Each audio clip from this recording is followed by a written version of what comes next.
सर्वप्रथम या ठिकाणी महाराष्ट्रातील तमाम धनगर बांधवांचं बहादर समाज बांधवांच्या या ठिकाणी मी मनापासून स्वागत करतो, आभार करतो. त्यांनी एका हाकेवरती महाराष्ट्राच्या आंदोलन केलं आणि महाराष्ट्रात मिळत असं तुम्हाला दिसलं. मी आपल्या माध्यमातून विनंती करतो, 2014ला जो आपण या ठिकाणी महाराष्ट्रातील तमाम धनगर समाजांना पहिल्या कॅबिनेट धनगर समाजाच्या आरक्षणाचा असं आश्वासन दिलं होतं. महाराष्ट्रामध्ये प्रवेश करत असताना आम्हाला अनेक समाज बांधव विचारतात की तुमची पहिली कॅबिनेट कधी येणार आहे. मी या सरकारला लवकर सुखबुद्धी द्यावं आणि धनगर समाजाची तात्काळ सोडावा, अन्यथा या महाराष्ट्राचे तमाम धनगर समाज बांधव महाराष्ट्रात कुणी कॅबिनेट घ्यावी हे ठरवण्याची वेळ आता आलेली आहे.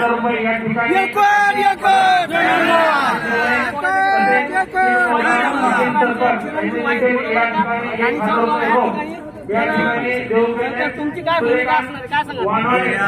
वर्षापासून समाजाचा आरक्षणाचा मुद्दा आम्ही कालच अतिशय मोठ्या प्रमाणावर रस्ता आंदोलन झाले, अतिशय भव्य दिवस सुरुवात झाली. आमची शासनाला अतिशय नम्रपणे विनंती आहे की आता समाजाचा तुम्ही अंत पाहू नका, आता आरक्षण देण्याची वेळ आलेली आहे. भरपूर सरकारने फसवणूक केलेली आहे, पण आमची मूळ मागणी ही आहे की आम्हाला घटनेमध्ये आम्हाला आरक्षण दिलेलं आहे.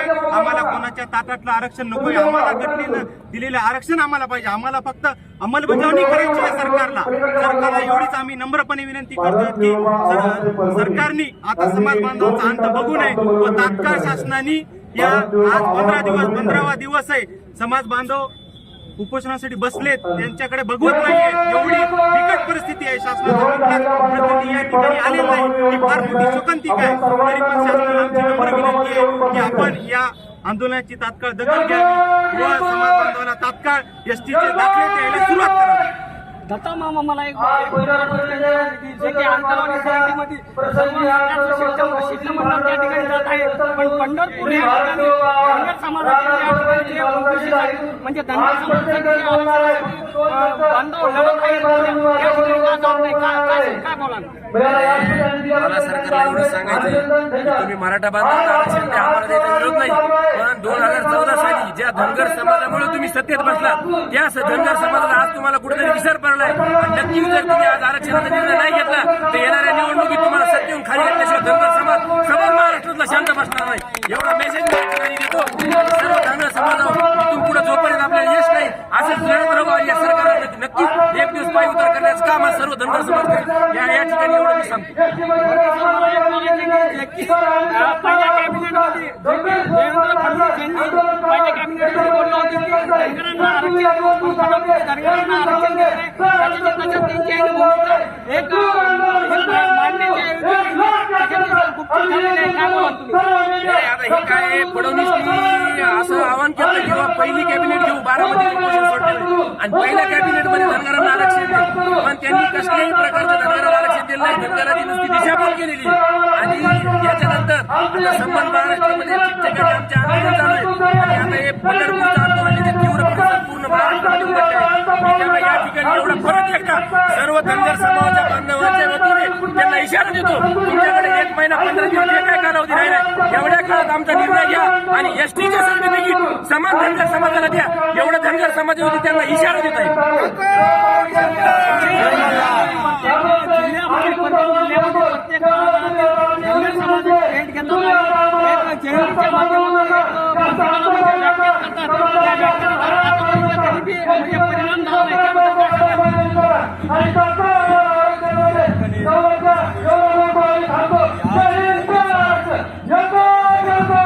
आज गावागावात पेटून उठत आहे.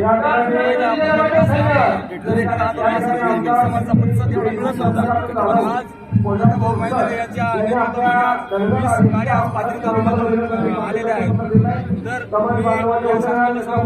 हा धनगर समाज राज्यकर्ते धनगर समाज होता, धनगर समाजाला मागण्याची वेळ आलेली आहे. आज धनगर समाजाला जर वापस नाही मिळवला या धनगर समाजाला तुम्हाला सत्तेमध्ये सुद्धा माहित आहे,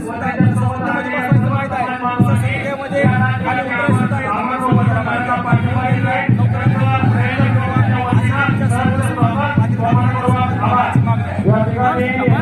आता विधानसभेच्या निवडणूक तोंडावर आल्या आहे, तर विधानसभेच्या निवडणुकीच्या संदर्भात धनगर समाज कोणाच्या बाजूने राहील काय सांगाल? आपण सर्व बांधवडी तालुका माढा जिल्हा सोलापूर इथून आम्ही समाज बांधव उपस्थित सर्वांचं हार्दिक स्वागत. या ठिकाणी कोणतं राजकारण करण्यासाठी कोणी आलेलं नाही. तर या ठिकाणी सांगू इच्छितो की आमची जी मूळ मागणी आहे की स्वातंत्र्याच्या 77 वर्षापासून हा धनगर समाज एसटीचं आरक्षण मागत आहे, जे डॉक्टर बाबासाहेब आंबेडकरांनी आम्हाला आरक्षण जे दिलेलं आहे, संविधानानं जो अधिकार दिला तो अधिकार या ठिकाणी मागण्यासाठी हा धनगर समाज कोणताही राजकारण करण्यासाठी या ठिकाणी जमा झालेला नाही. तुम्हाला अंतर्वालीसाठी या ठिकाणी सर्वत्र सरकारचं एक शिष्टमंडळ त्या ठिकाणी जात आहे, पण धनगर समाजासाठी पंढरपूर या ठिकाणी का शिष्टमंडळ येत नाही काय सांगाल? विशेषतः धनगर समाज हा पहिलाच मागासलेला आहे. मागासलेला असल्यामुळे परिवर्तन झालेलं आहे. आता आमच्या समाजामध्ये संघर्ष निर्माण झाला आणि परिवर्तन झाले. आता ज्या वेळेस आम्ही आमच्या समाजाच्या वतीने सरकारवर दबाव आणू त्यावेळेस सरकारचे डोळे होते आणि आता ते दबाव आणायला आम्ही सुरुवात झाली. पंढरपूरमध्ये आज आम्ही परभणीमधून आलो. मांदळे यांच्या नेतृत्वाखाली आम्ही परभणी आहोत. आम्ही संघर्ष केल्याशिवाय राहणार नाही. विशेष म्हणजे आंतरवादी सराठी आणि धनगर समाज याचा आम्हाला याचा काही संबंध नाही. आंतरवादी सराठीचा धनगर समाजाचा काही संबंध नाही. आम्ही आमची मागणी मागण्यासाठी आम्ही इकडे आलेलो. गेल्या 70 वर्षापासून हे लढा चालू आहे. कदापि ते आपल्याला मागे राहिले नाहीये. आता मराठी लागेल का काय सांगाल? केवळ शासनाला र आणि ड हा परिपूर्ण करायचा.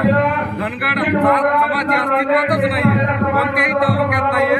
याच्या अगोदर पण आम्ही तहसीलदारांना माहिती अधिकारामध्ये उपलब्ध असलेले धनगर दाखले एसटीचे इश्यू केलेली माहिती मागितली. त्याच्यामध्ये निरंकाशी रिपोर्ट आलेले आहे. संबंध महाराष्ट्रातून फक्त हा धनगर आणि धनगर एवढी दुरुस्ती करायची आहे, याच्या व्यतिरिक्त काहीही नाही करायचं आणि आम्हाला एसटीचे सर्टिफिकेट त्वरित देण्यात यावे ही आम्हाला शासनाची विनंती. सर्व महाराष्ट्रामध्ये आता रस्ता रोको केला आहे आणि रस्ता रोको केल्यानंतर खरंच सरकारला याचा दबदबा पडेल का काय सांगा? महाराष्ट्र शासनानं धनगर आरक्षण अंमलबजावणीची अंमलबजावणी करायलाच पाहिजे. जर अंमलबजावणी नाही झाली तर धनगर समाज या शासनाच्या विरोधात जाईल. धनगर समाज नक्कीच या शासनाला पायउतार करेल. पाहिलं तुम्ही संबंध महाराष्ट्रामधून आज ह्या पंढरपूर नगरीमध्ये सर्वत्र धनगर समाज ह्या ठिकाणी एकवटला आहे. धनगर समाजाची एकच तीव्र एक भावना आहे की जोपर्यंत आम्हाला आरक्षण भेटत नाही तोपर्यंत आरक्षणाची भूमिका आम्ही एक आपले सहा उपस्थितांच्या वतीनं आपलं मनापासून आभार आहे. पाठीमागे जाऊन बसा. जेवण केल्यानंतर जेवण करा. कोपऱ्यामध्ये जेवण आहे. इथं आलेल्या समाज बांधवांना विनंती करतो की त्यांना जेवण करायचं आहे. ज्यांनी कोपऱ्यामध्ये जेवण व्यवस्था अधिवेशन बोलून हा धनगर समाजाचा प्रश्न निकाली काढावा. अन्यथा कुठलाही प्रश्न आमचा नाही आणि आम्ही पुन्हा पक्षाचे विरोधी तालुक्यातून सगळे समाज बांधव आहेत. समाज धनगर बांधवांच्या वतीनं मनापासून आपला आभार आहे. भाजप या पक्षाचं ज्यांना आपल्याला जेवण करायचं आहे त्या ठिकाणी कोपऱ्यामध्ये भाजप या या पक्षाचं ठिकाणी समावेश मी प्रथम धनगर समाजात आहे आणि या ठिकाणी आपली जेवणाची व्यवस्था केली आहे. आपण कोपऱ्यात जेवण करून घ्यावं. त्यामुळे सांगू इच्छितो सांगा धनगर समाजाचा छोटासा कार्यकर्ता आहे. माझी सरकारला विनंती आहे. आता अनेक आमदार महोदय आम्हाला पाठिंबा देतात, त्यांचं मी स्वागत करतो, पण नुसतं पाठिंबातून भागणार नाही. तर आमच्या धनगर समाजाबद्दल आपला खरंच कळवळा असेल. चारही पक्ष, कुठलाही पक्ष नाही, सर्व पक्ष आमदारांनी माननीय मुख्यमंत्री महोदयांना आणि माननीय दोन्ही उपमुख्यमंत्री महोदयांना भेटावं आणि महाराष्ट्रातील तमाम धनगर समाज बांधवांच्या वतीनं एक विशेष अधिवेशन बोलावं आणि हा प्रश्न निकाली काढावा अशी आम्हाला विनंती आहे. अन्यथा आमच्यासोबत आम्ही कोण्या पक्षाची बांधील नाही आणि कोणी पक्षाला यापुढे भविष्यात मतदान करावं केवळ करावं यासाठी आता आम्ही विधानसभेने ही बैठका घेऊ आणि या सरकारला याचा अर्थ सरकारला मतदान करणार नाही, याचा अर्थ विरोधी पक्षाला आम्ही करणार नाही. तुम्ही असं गैरसमज करू देऊ नये. या सरकारला नाही केलं म्हणजे विरोधी पक्षाला करा असा गैरसमज करता या सरकारची जबाबदारी आहे. म्हणून भारतातील सर्व 228 आमदार महोदय आपल्या माध्यमातून विनंती आहे धनगर समाजाबद्दल आपल्याला आस्था असेल प्रश्न असेल की आपण निकाली काढावं. जिल्ह्यामध्ये खासदार असले बंधू जाधव आपल्याला अंतरवाली सराठी या ठिकाणी भेट दिली. पंढरपूर या ठिकाणी जे धनगर समाजाचे बंधू या ठिकाणी उपोषणाला बसले आहेत त्यांना कदापि भेट दिली नाही. काय सांगाल तुम्ही? त्यांना धनगराच्या काही हेच नाहीत ना, आवडत नाही त्यांना जिथं मतदान मागत काही देण्या घेण्या नाही द्यायचं धनगराचं पण. त्याच्यामुळे आमचं म्हणणं आहे की आमच्या समाजाला हे आहे आम्हाला न्याय द्यावा.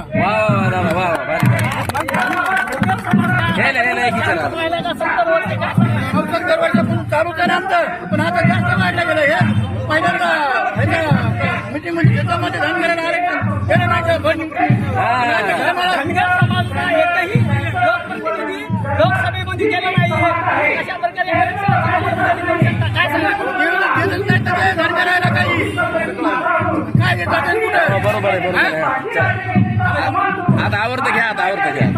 तुम्ही सर्वत्र महाराष्ट्रामध्ये धनगर समाजाची एक भावना आहे.